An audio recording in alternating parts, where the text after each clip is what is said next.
Bonjour et bienvenue sur Tempête de l'info, la chaîne qui éclaire l'Afrique et donne la parole aux véritables héros de notre temps.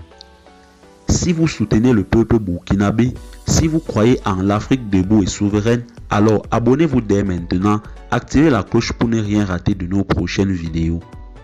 Car aujourd'hui, nous allons découvrir comment le capitaine Ibrahim Traoré a réussi à remobiliser les forces de défense et de sécurité et les volontaires pour la défense de la patrie pour défendre la terre burkinabé contre le terrorisme. Avant l'arrivée du capitaine Ibrahim Traoré, le Burkina Faso était plongé dans une crise profonde. Des villages abandonnés, des militaires démoralisés, des populations prises au piège des groupes armés. Beaucoup pensaient que le pays allait sombrer. Mais le 30 septembre 2022, un jeune capitaine a décidé de changer le cours de l'histoire. Contrairement au discours politique habituel, Ibrahim Traoré est allé sur le terrain. Il a partagé les repas avec les forces de défense et de sécurité, dormi dans les camps, écouté les doléances des soldats et des volontaires pour la défense de la patrie. Il n'était pas un président enfermé dans son palais, mais un combattant parmi les combattants. Je cite, « Nous n'avons pas d'autre choix que de défendre notre pays. Si nous échouons, nous perdrons tout. » Fin de citation, a déclaré le capitaine Ibrahim Traoré.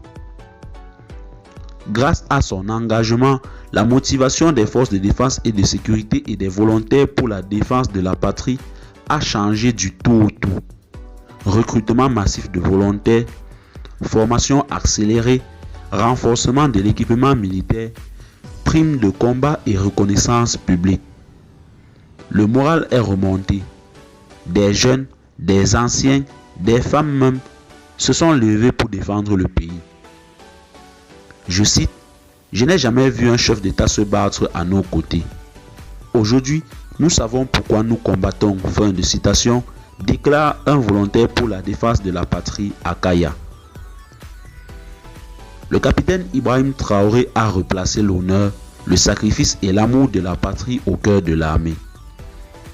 Il ne promet pas la facilité, mais il incarne le courage et l'exemple.